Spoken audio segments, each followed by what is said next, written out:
Radio Publique Africaine.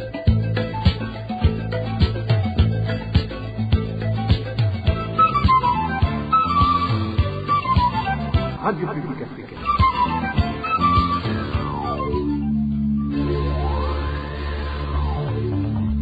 Ni umwanya w'amakuru mu Kirundi. Mukaba muyashikirizwa na Josiane Muzaneza. Mwiriwe neza nshuti namwe bakunzi ba RPA, kaze mu makuru y'ikirundi yo kuri uyu wa kane igenekerezo rya 2023 Ruheshi umwaka wa 2022. Ayo nayo akaba agizwe n'izi nkuru zikurikira. Inzego z'umutekano zisa n'izadohotse kwibanga ryazo ryo gukingira umutekano w'abanyagihugu kuva muri ruhuma uyu mwaka. RPA imaze kumenya abantu bagera kuri 6 bagandaguwe n'izo nzego. Abanyagihugu bo mu ntara ya Rumonge hamwe n'abakoresha barabara nimero 3 baridoga ko basigaye bafise ingorane zo kwiyunguruza inyuma y'aho umusozi wisidukiyemwo, uretse ko bavuga ko bakoresha uburyo bw'umurengera na bimwe mu bidandazwa ngo bibandanya gukena kubera kubura aho bica. Muraza kubikurikira murano makuru turaza no kubashikana mu ikambi y'Induta mu gihugu ca Tanzania aho hatangujwe kuri uyu wa kane isekeza ryo gukingira ikiza ca COVID-19 impunzi zose byacumbikiwe, nayo nkuko bimenyerewe ku minsi yose ya kane. Mu gice ca kabiri cyano makuru tubashikiriza iganira ko hambere, uyu munsi tukaza kubayagira kubijanye n'indamutso z'ikirundi yana yandi ni mukanyisasa.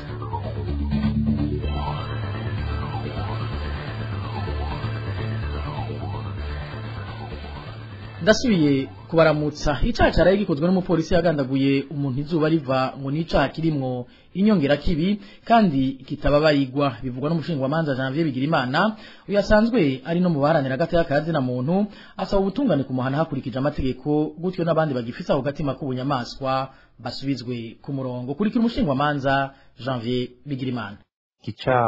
Icaha novuga kitababarirwa, icaha kirimwo inyongera kibi, twibaza ko amategeko yokoreshwa atavyo kubabarirwa ko ziro cane cyane bakabikora kugira ngo bashobore guhasha mwe n'izo nyifato mu gipolisi cy'u Burundi, kuko ivyo si rya mbere bishika. Tukabona rero yuko ubutungane tutibagiye n'abajejwe urwego rw'ipolisi bakwiye gukora ibishoboka vyose kugira ngo bahashe mwe n'izo nyifato, bahashe ubwo bubisha, bahashe iyo nyifato ituma abapolisi bata umurongo, bagata ivyo bokoze, bakaja kugandagura abanyagihugu. Ubundi baronse inyigisho y'ingene bashobora kwifata mu gihe abo bariko baracungera canke abanyagihugu batavuganye uko baba bari bavyifuza. Ikindi naco nuko mu bihe nk'ibi leta tegerezwa kugarukira ku muryango uba wabuze, kuko mu mategeko ntacobuza yuko leta itanga indishi ku muryango wabuze. Ni kuvuga nivyo icaha cakozwe n'umukozi wa leta ari ku kazi ka leta, ariko ibijanye n'ivy'indishi twibaze ko leta yoheza ikaraba ingene itunganiriza uwo muryango, maze kaboneraho akaryo gufata n'ingingo zihambaye zituma mwe n'ibi vyaha bitabandanya bikorwa, mu kwigisha abapolisi tutibagiye no guhana kugira ngo barabe ingene bohasha mwe n'izi nyifato z'igipolisi zo guta umurongo, zo kudakora akazi batezwa gukora ko gukingira abanyagihugu. Tugasaba rero yuko ivyo vyokorwa mu maguru masha kugira ngo ababuze umuntu bashobore kumushingura neza, ariko kandi amateka akurikizwa kugira ngo umupolisi ashobore gucirwa urubanza rubereye ruhuye n'amategeko. Tukivuganye n'ibijanye nako gatima k'ubunyamaswa kiziziye inzego z'umutekano, abantu bagera kuri 6 barishwe n'abapolisi mu kiringo c'amezi 4 muri uyu mwaka. 5 muri bo biciwe mu gisagara ca Bujumbura, bamwe bakaba bishwe barashwe, abandi bicwa n'amahiri bakubiswe n'abo bapolisi. Ni nkuru ya Eroge Divin Remesha. Uwavuye uruganda rwa RPA rwa rero rumenye n'umuntu w'umugabo yaraye yishwe n'umupolisi batazira mukono, acongera kwishiramwe ryo kuziganya no kuguranana yitwa Og Family, umuryango riherereye kwibarabara ryitiriwe Ipona mu gisagara ca Bujumbura. Amakuru ava mu babibonye avuga ko umupolisi yarashe uwo mugabo ahejeje kumukubita amakofi amuhora ko yoba ariko arazibira inzira n'imodoka yiwe. Kwigenekezo rya 12 Ruheshi naho uyundi mupolisi yarishe arashe umuntu w'umusore muri zone c'ibitoke ni mu gisagara ca Bujumbura. Amakuru yavuye aho muri iyo zone yamenyesha ko uyo musore yoba yariko agerageza kwiba ibikoresho vy'amazi ya Regideso mu rugo rw'umuntu. umunsi umwe imbere yaho kwa 11 ruheshi uyundi munyagihugu yarishwe n'umupolisi ku mugoroba muri zone ya Kamenge. Amakuru yavuye muri iyo zone yavuga ko uwo munyagihugu yishwe mu gihe yari ahagaritswe n'uwo mupolisi akamurasa ngo kuko yanse kwishura ku bibazo amubajije. Uyundi mupolisi yarishe arashe umuntu mu kabare kitwa ku Mutwenzi gaherereye ahitwa Gare du Nord muri zone ya Kamenge. Vyabaye kwigenekerezo rya 6 ruheshi uyu mwaka. Amasoko yavuga ico gihe ko uyo mupolisi yarashinya kwigendera amuhora ko yoba amuheraniye amafaranga. Kuwa 16 Rusama naho uwitwa Kizimana Fulgence yarishwe arashwe n'abapolisi mu ntara ya Gitega. Uyu muhisi akaba yakora umwuga wo kunguruza abantu ku makinga. Umuyabaga w'umwigeme yitwa Nzeyimana Karine wo muri quartier Kigwati ku mugwa mukuru w'intara ya Bururi yarapfuye akubiswa amahiri n'umupolisi yitwa Rugamba Mohamed ari kwigenekerezo rya 6 Ruhuhuma. Amasoko yacu yavuze ko uyo mupolisi yakubise uyo mwigeme ahejeje kumucurashuza mu nyuma mwagiriza ko yamwivye amafaranga. Hampande yabo bagandaguwe n'abapolisi hari n'abandi barashwe barakomereka nabo bajejwe umutekano. Aha twovuga nk'umunyagihugu yarashwe n'umupolisi mwijoro ryo kwa 18 ruheshi mu kabare bitwa kwa Musitanteri kari muri quartier Kibenga zone Kinindo mu gisagara ca Bujumbura. Uyo mupolisi ngo akaba yasavye uwarashwe kumusororera urundi aranka, ari nako gucafora inkoho aramurasa ariko Imana irakinga ntiyapfa. Ubwo rusasu rukaba rwaranakomerekeje uwundi muntu yari ku ruhande aho muri ako kabare. Uyundi yakomerekejwe arashwe n'umupolisi n'umunyagihugu asanzwe akora akazi ko kunguruza abantu ku makinga yarashwe kwigenekerezo rya 12 Ndamukiza. Vyabereye ku kiraro kigabura quartier y'Icenda mu Ngagara hamwe na quartier ya Mutakura. Abari hafi bavuze ko uyo mupolisi yarashwe umunyagihugu ku maguru aramukomeretsa amuhora ko yarenze urubibe rw'aho amakinga yemerewe gukorera mu gisagara ca Bujumbura. Eloge Divin Remesha mu makuru ajanye n'ubutungane naho sentare nkuru y'igihugu ya Gitega yahanishije kuri uyu wa kane mu ntaye y'ikibiriraho umunyororo w'impaga w'imyaka 10 Ndayisenga Desire na Havyarimana Mbonimpa ku vyaha vyo kubomora intatemwa 16 zo kumushasha hamwe n'ubusuma bukabije. Abitwa nayo Burundi Gracien na Ndayiragije Isaac nabo bakaba bejejwe kuri ivyo vyaha niyo sentare. Tubibutse ko izo mva zo ku ntatemwa iri ku mushasha zasambuwe mwijoro ryo ku munsi wa 3 w'indwi heze, abazibomoye bakaba bagiye batwaye amabati yarazipfutse hamwe n'imisaraba yariko. Mu gisata cy'agati y'akazi na muntu naho ikiringo c'indwi zibiri nico cahawe abana baba canke biyerereza mu mabarabara yose yo mu gihugu hamwe n'abasegerereza ngo babe bavuye muri ivyo bibanza kandi banahevye iyo ngeso. Ivyo biri mu itangazo ryashizwe ahabona n'ubushikiranganje bwo gufatana mu nda bufadikanije n'ubushikiranganje bw'ubutungane hamwe n'ubw'umutekano. Ubwo bushikiranganje bukaba bwanagabishije ubuzofatwa ariko afasha abo basega atabicishije mu nzira zizwi ko azohanwa n'amategeko. Ni muri ya Dani Claire iratwumva. Nitangazo yashizwe ahabona kwigenekerezo rya 21 ruheshi n'ubushikiranganje bwo gufatana mu nda ku kibazo c'abana bo mwibarabara abakuze basegerereza canke abiyerereza mwibarabara ataco bariko barakora. Ubwo bushikiranganje butangura bwibutsa ko ico kibazo cabaye ndanse mu bisagara bimwe bimwe kandi ko imico n'imigenzo y'abarundi iri kiratituka aho hari n'abakoresha abana n'abagendana ubumuga mu gusega. Ubwo bushikiranganje bwisunze igitabo mpanavyaha gisanzwe gihana abantu basegerereza buvuga ko bwifatikanije n'ubushikiranganje bw'umutekano hamwe n'ubw'ubutungane bufashe ingingo y'uko abana baba canke biyerereza co kimwe n'abasegerereza ku mabarabara ko bahawe indwi zibiri kugira babe bavuye mu mabarabara. Nk'uko tubandanya tubisoma muri iryo tangazo, ubwo bushikiranganje busaba ko umuntu wese yoba afise ikibazo kimutuma aja mwibarabara ko yo kwitura abajejwe intwaro iterambere ry'ingo n'ikibano kugira bamugire inama. Ubushikiranganji bwo gufatana mu nda bubandanya bunasaba muri iryo tangazo ko n'ubufise umutima wo gufasha yaba umurundi canke umunyamahanga nawe yo kwegera imigwi ijejwe gushigikirana iri mu nzego zose z'igihugu kugira bamwereke uko avyifatamwo. Mu gusozera, ubwo bushikiranganji bumenyesha ko uzorenga kw'izo ngingo azohanwa hisunze amategeko imbere yo gusaba abajejwe intwaro n'umutekano gukurikirana ikurikizwa ry'iryo ngingo cyane cyane ahasanzwe habera izo ngeso. Arakoze Dani Claire iratwumva. Tumira amategeko tutandukire ayavugwa muri politiki.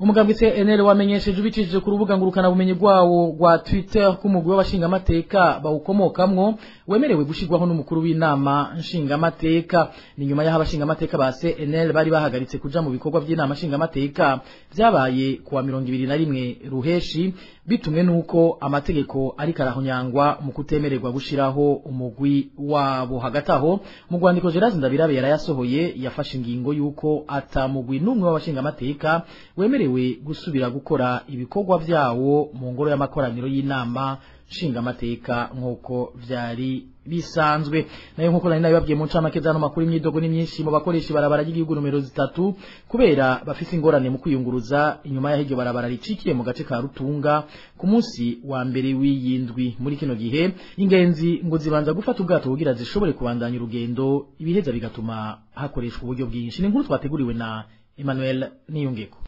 ubuzima bwarahagaze ku bidandazwa bimwe bimwe, nta gitoro kiriho kubera ryacitse, inyobwa niko kuko n'abashora indagara bazipakiza ubwato zikajabuka hakurya. Abo bidoga ku buzima bwahagaze n'abanyagihugu bo mu gisagara ca Rumonge nyuma yaho umusozi wururukiye mu ibarabara ry'igihugu nimero 3 Bujumbura Rumonge ku munsi wa mbere w'iyindwi. Ivyo bikaba vyabereye ku mutumba Rutunga muri zone Gitaza komine Muhuta intara ya Rumonge. Muri kino gihe abakoresha iryo barabara bavuga ko bagira ingorane zo kwiyunguruza kuko babanza gufata ubwato kugira bashobore kubandanya urugendo. Ivyo rero nkuko bivugwa nabo banyagihugu ngo bituma bakoresha uburyo bw'umurengera.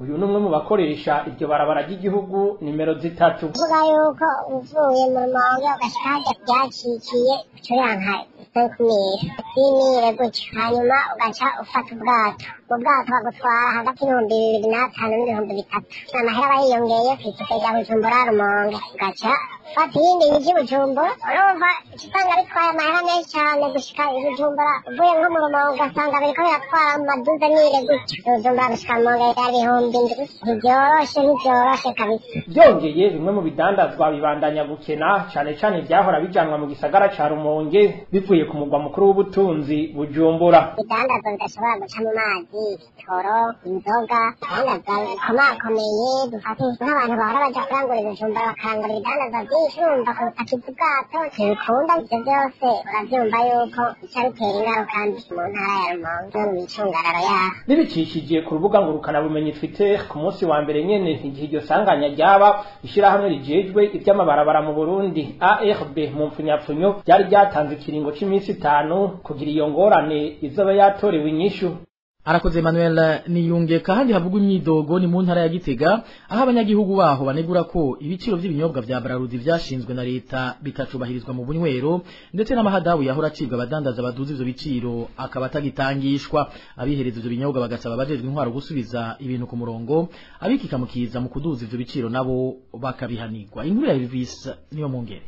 Abo banyagihugu bo mu ntara Gitega bavuga ko haheze amezi arengane abajeje intwaro muri iyo ntara badakurikirana uko ibinyobwa vya Braludi bigurishwa. Ni mu gihe mu mwaka weze hamwe no mu ntango z'uyu mwaka turimo abajeje intwaro batasiba guca ihadabu abadandaza baduza ibiciro vy'ivyo binyobwa, aho ihadabu ryashobora gushika no ku bihumbi 500. Inkurikizi zo kudakurikirana iyubahirizo ry'ibiciro vyashinzwe na leta ku binyobwa vya Braludi ngo nuko abadandaza mu bubare baciye bishingira ibiciro vyabo umwe wese uko abishatse. Abanyagihugu bagatanga uturorero kuri Amstel ya sanitiro 65 yari kugura amafaranga 1,900 ku giciro ca leta, ariko ico kinyobwa kikaba kigurishwa hagati y'amafaranga 2,000 hamwe n'amafaranga 2,500 mu bubare busanzwe. Ikinyobwa ca Primus ya sanitiro 72 naco cyategerezwa kugurwa amafaranga 1,500 ku giciro ca leta, ariko kigeze ku mafaranga ari hagati y'1,600 hamwe n'ibihumbi 2,000. No ku bindi binyobwa vya Braludi bene kubicuruza nibo bishingira ibiciro bibashimisha, naho abo bafise ububare bo basigura ko ivyo binyobwa bibagora kuronka, arico gituma baduza ivyo biciro. Abanyagihugu bihereza ibinyobwa vya Braludi basaba abajeje intwaro mu ntara ya Gitega kwikubita gashi bagasubira guhana abadandaza batubahiriza ibiciro vyashinzwe na leta mu kubaca ihadabu hakurikijwe amategeko. Elvis niyo mwungere mu gisagara ca Bujumbura naho havugwa udusandugu twagenewe gutabwamwo imyanda tudakoreshwa ico twategerezwa akarorero nako muri komine Mukaza ho mu makartier amwe usanga imicafu yatawe iruhande y'utwo dusandugu natwo tugaragara ibituma imyanda iheze ikaguma isanzaye mu mabarabara hido nido na Eloge Kwizera. Haraheze iminsi mu makartier atandukanye agize komine Mukaza hashizwe udusandugu two gutamwo imicafu ni mu ntumbero yo kugwanya imicafu mu gisagara, ariko ikigaragara hamwe hamwe muri ayo makartier nuko abanyagihugu bisa nkaho batazi akamaro n'igikorwa c'utwo dusandugu. Kamwe mu burorero butangwa n'abanyagisagara nako muri zone Nyakabiga. Henshi muri iyo zone uhashitse usanga imicafu yatawe iruhande y'utwo tugunguru, ni mu gihe nyatugunguru rimwe na rimwe usanga atakirimo. Uyu munyagihugu aravyigana. Pubere barazishinze ku mabarabara ariko abantu ntibabikurikiza, usanga zigaragara, ugasanga bataye imicafu impande yaho.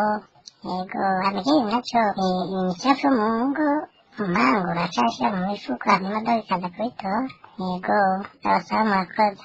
Bamwe mu banyagihugu babona ko ishigwaho y'utwo dusandugu yari rikwiye guherekezwa n'ihimirizwa ku banyagihugu canke naho hagashirwaho izindi ngingo perekeza kwatubahiriza ico bwashiriweho. Ntibashira inyuma amahadabu. Kwigenekezo rya 20 uku kwezi Renovasi Ndayigaya musanteri wa komine Mukaza yatanguje indwi yisekeza ryiswe Mukaza ya kaka. Iryo sekeza ryari ryatanguye kwa 20 ritegekanywa guhera kwa 25 uku kwezi. N'indwi izoba igenewe gukingira ibidukikije no gusukura igisagara. Renovasi Ndayigaya aremeza ko abanyagihugu arongoye hariho ingingo zijanye n'isuku birengagiza, ari nako gushinga iyo ndwi. Naho biruko uwo mutware abona ko hakwiye gushirwa imbere ibyo gukangurira abanyagihugu kwijukira isuku kurusha gushinga ibihano.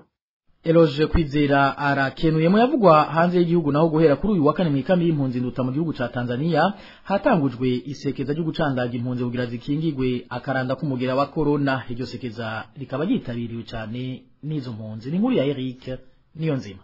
Ku kibuga c'umupira w'amaguru kiri mu zone ya 5 mu ikambi ya Nduta n'ibirori vyo gutanguza iryo sekeza vyabereye. Abarongoye ikambi, abarongoye ishiramwe HCR n'abarongoye yandi mashirahamwe bifashanya mu murimo wo gufasha impunzi niho bari. Vyari ibirori koko no muri show w'ingoma z'u Burundi ntiwari wahaze. Impunzi zitari nke zari zitavye iryo sekeza kuri uyu munsi wa mbere w'isekeza. Kandi ntango ziriko ziravyitabira zitari nke, ubona ko hariho abantu bari babishashaye n'abandi ngira kubera batarasigurirwa neza akamaro k'ubwo rucanco batarashobora gutahura kugira bagende kwicandagisha, ariko benshi abatari bake bariko bawitabiriye bariko baricandagisha. Isekeza rero rigiye kumara ikiringo c'amezi 6. Abavyifuza bose basabwa kuvyitabira buri gihe bazoba bavyumviriye. Urucanco rwa COVID-19 hazohera amezi 6 bariko barakinga. Ni ukuvuga rero ryabayugurura tuno munsi abantu bose bazoguma bavyiyumvira bagenda, bazoba bavyiyumviriye bagenda. Nizo jambo bace batekerera yuko bavyiyumviriye bose bazoza baragenda uko babishatse baza baragenda. Abarundi ba mbere batanguye kuronka urucanco rwa corona mu ikambi ya Nduta barabakorana n'ishirahamwe ry'abaganga batagira imbibe MSF.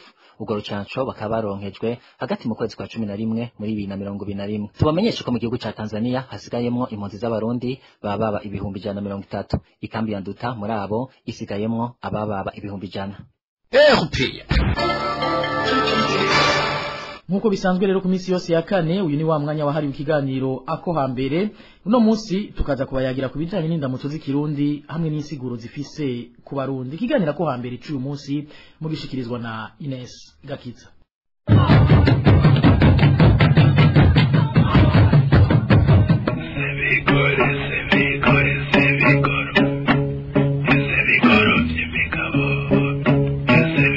Ako hambere ikiganiro ca kahise amayagwa n'imivugo n'imigenzo y'ikirundi.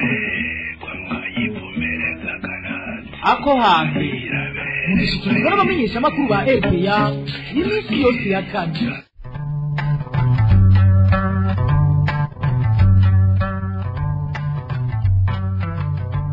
Chuti bakunzi b'ikiganiro ko hambere ndabaramukije nkaba ndabahaye n'ikaze mu kiganiro cacu cyo kuri wa 2023 ruheshi umwaka w'ibihumbi 2022. Kuva na kera narindi abarundi bari bafise imvugo y'urupfasoni ibaranga yagaragarira mbere no mu ndamutso bakoresha haba mu mihana yabo iyo bahuye mu nzira canke iyo bakoraniye hamwe. Mu kiganiro cacu cyo kuri no wa kane twashimye kugaruka ku ndamutso zitandukanye abarundi bakoresha aho hambere hahise. Umutumire wacu Ngabirano Elise Fabrice akurikiranira hafi ibijanye n'imico n'akaranga by'u Burundi akaza kuducira ku mayange insiguro z'indamutso nuko zakoreshwa mu buzima bwa misi yose. Araza kutubwira kandi isano izo ndamutso zifitaniye hamwe n'itandukaniro iri hagati yazo. Kuri mikro muri kumwe na Ines Gakiza kaze.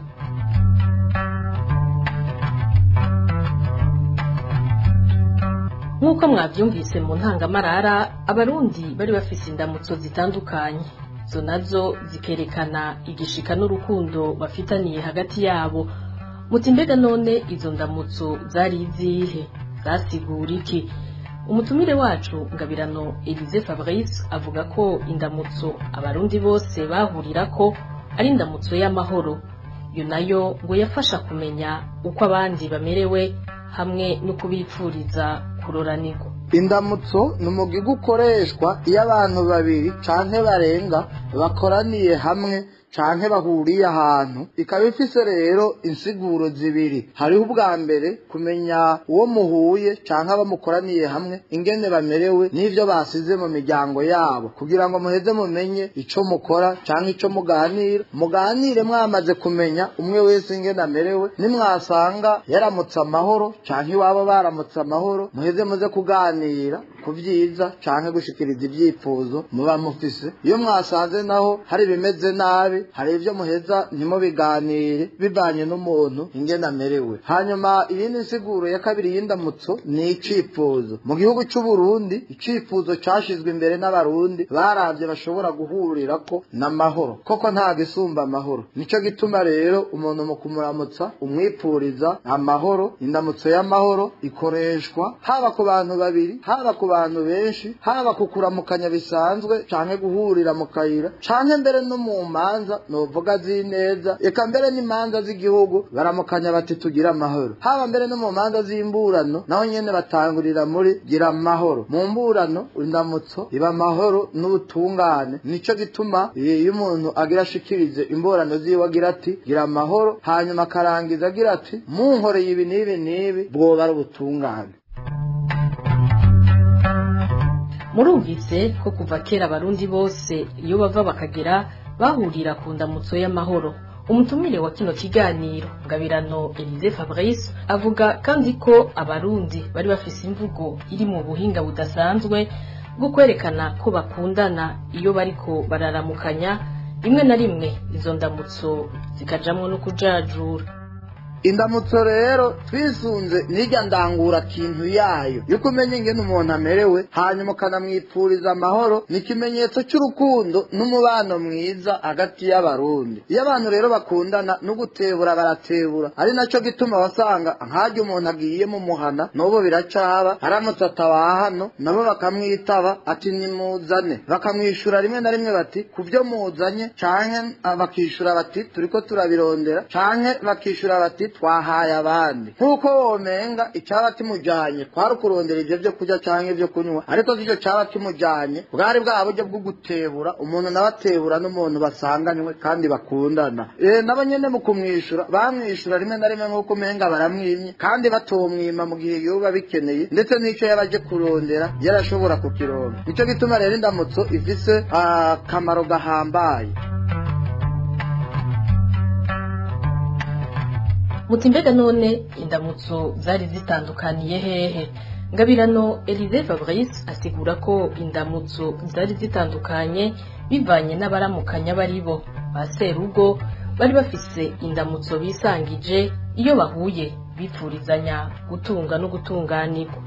aho mbere rero mu kuramukanya byari bitandukanye bivanye n'abantu baba bahuye abaribo bivanye mbere no mu bihe baba basanzwe barimwo nk'abagabo iyo bahuye baramukanya bati amasho ni ukuvuga amasho yari amasho ubusho bw'inka baramukanya amasho bayipfurizanye yaba ufise iraro canke yaba ufise nkeyi baramukanya bipfuriza amasho uwundi agaca yitabira ati amashongore ni ukuvuga baba bagombye kuvuga inka z'imbyazi kuko inka mu kugwira haba hagwiriyemwo amashashi n'izindi nka z'imbyazi inka zibyara ubundi iby'amashuri canke imfizi naho umuntu yagira imwe yabimaze na kare byari binagoye ko imfizi zibiri zibana mu ruhongore rumwe zibana mu kibandahori kimwe canke mu ndaro imwe nico gituma bavuga bati amashongore ni ukuvuga ugwize amashashi ugwize inka zibyara.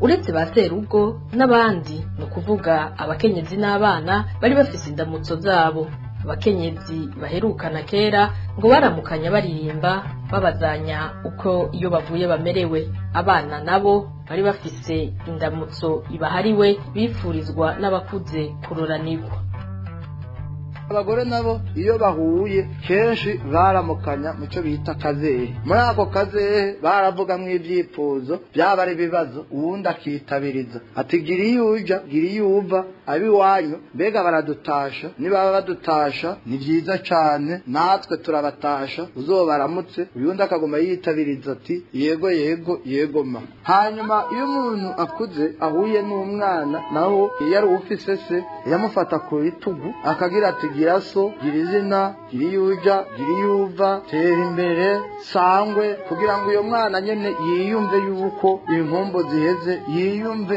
no muri ivyo vyifuzo vyiza yaba ariko aripfurizwa.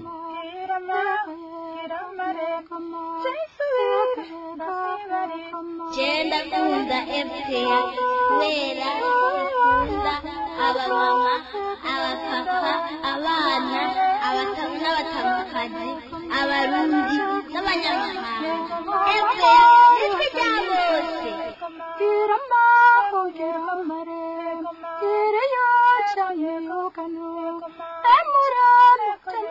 Nshuti bakunzi ba RPA n'ubu nyene ikiganiro nako hambere umutumire wacu arahejeje kudusigurira aho indamutso zari zitandukaniye ubu naho agira tubwire isano y'izo ndamutso.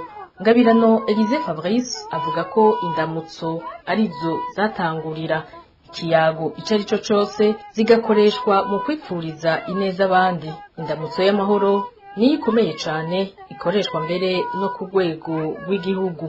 ingene abana baramukanya n'abantu bakuze ingene abagabo iyo bahuye baramukanya ingene abagore iyo bahuye baramukanya canke iyo umwe yagemuriye uwundi akaja kumuramutsa hari indamutso baramukanya mugabo zose zaguma zigaruka kwa bya bintu bibiri byaguma bigaruka kwa bya vyifuzo na bya bibazo vy'ukwifuza yuko hoba amahoro kumva yuko ukugendeye canke uwo muhuye ari amahoro yasize ari amahoro canke kumbura hari bitameze neza hanyuma maze kuvyumva ugasigara umwipfuriza ayo mahoro mu byo mugira mujemwo mu byo mugira muganire canke mu byo mugira mukore ariko indamutso nico kintu cabanza guherwa ko imbere ya byose ko mu Burundi ikintu cashigwa imbere yabara amahoro nico kintu basanze gisumba ibindi bintu byose kuko ibindi byose ubifita mugaba amahoro atariho urumva ntabatekaniwe naho yoba afise ibingana gute nico gituma abarundi bashize imbere amahoro ndetse bikaba no mu bintu byo ku rwego rw'igihugu bijya aye mu gifaransa bavuga bati officiel naho nyene murazi ko baramukanya bati kugira amahoro no kuvuga ibindi byose bikaza bikurikira habanje amahoro.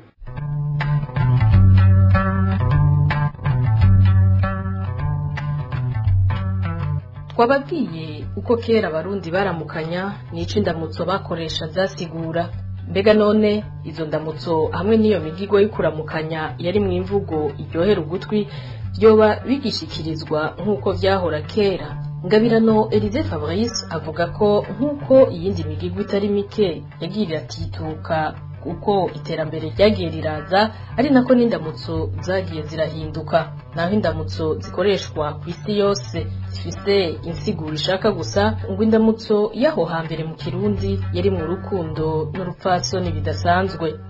indamutso zaho hambere n'izubu hari ibyashoboye kubandanya n'ibindi kumbure byoba byaragiye biratituka kubera imico yo ku isi yagiye iravangatirana ugaca usanga hariho indamutso zimwe zimwe z'abarundi baho hambere zagiye zirahebwa zigasubirirwa kumbure n'izindi mvamahanga nk'uko imico yose yagiye iratituka bivanye n'iterambere ryagenda riraba ku isi ugasanga imwe itituwe n'abanyamahanga baje mu gihugu iyindi igatiturwa n'abarundi baba baragiye kuba hanze mu nyuma bakagaruka niko n'indamutso uyu munsi yatitutse muti none hari icyo byishe kuba iyo ndamutso yaratitutse nibyo ko ku isi yose ibihugu byose bifise indamutso kandi zose zigaruka ku nsiguro irakwa gusa n'iy'u Burundi ariko kandi bamwe bose baba bafise uko babigira bagafite uko babitahura uno munsi kuramukanya ntibikiri nka kera hari n'ababivuga mu zindi ndimi canke bakabikora mu bundi buryo ariko kandi umuco wa kera wacu warakomeza urukundo warakomeza imibano myiza warakomeza no kubahana kuko burya umuvyeyi canke uwundi muntu akuze yakuramukije agufashe ku rutugu haravaho kumwubaha nico gituma mubona n'ibintu vy'ukubahana biguma bitituka mu gihugu ugasanga umwana ntacyubaha abamusumba kubera ivyo byose byagiye biratituka bigatuma tutabona itandukaniro riri hagati y'abana n'abakuze canke y'abafise ico bapfana rero birafise ico vyononye kinini kubona indamutso za kera zitagikora ubwa mbere muri uko kubahana no kwigenza runtu hanyuma kandi bigatitura n'imico y'abarundi kuko dutera dutakaranga mukaba muzi ko bavuga bati utaye akaranga abataye ibanga iyo ndamutso yari ikwiye kugarukanwaho tukarambukanya kujya kwa kera ntaco vyodutwara nico gituma rero kohamagarira abantu bose guhagararira imico kuko igihugu kitagira umuco kiba gipfuye.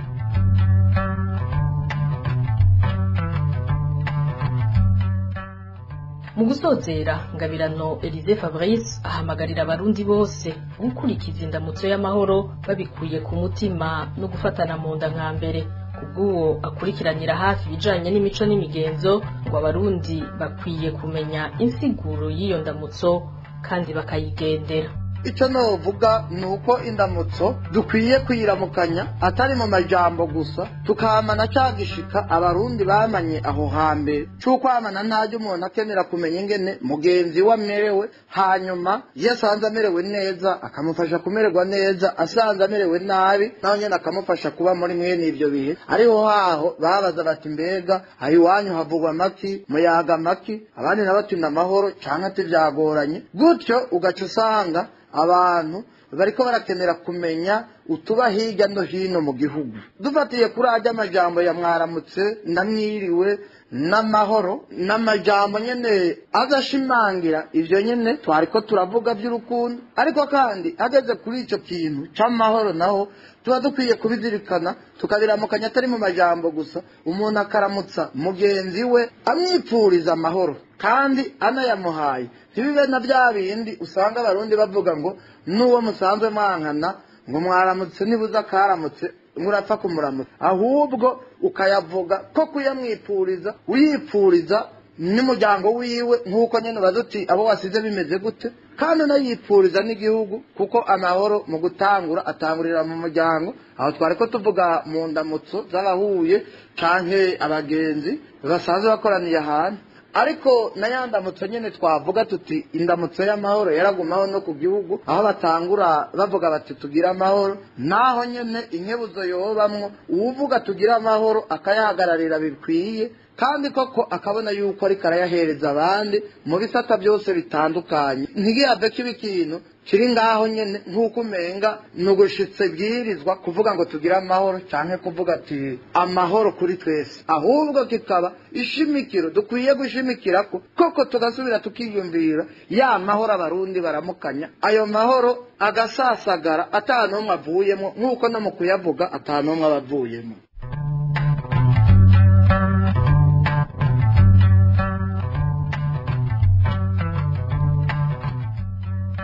Ni no kuri izo mpanuro za Ngabirano Elise Fabrice duciye dusozerera ko ikiganiro ko hambere twabateguriye kuri uwa kane igenekerezo rya 23 ruheshi umwaka w'2022 mwumvise bitari bike kubijanye n'indamutso zaho hambere ikibanza n'insiguro zari zifise mu mico y'abarundi. Umutumire yatubwiye kandi ubuhinga bwakoreshwa mu mvugo y'abarundi iyo bariko bararamukanya, ndetse anadutekerera impanuro zitari nke zijanye n'indamutso.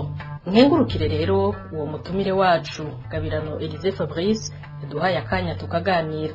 Shimiye kandi mwebwe mwese mwafasha akanya ko kudukurikira. Ines Gakiza nari kumwe namwe, ndabikebanuye ndabipfuriza kugira amahoro aho muherereye na gahwane. Cyari kiganiro ako hambere, imigenzo amayago n'imihigo yabo hambere tubiragabana ako hambere.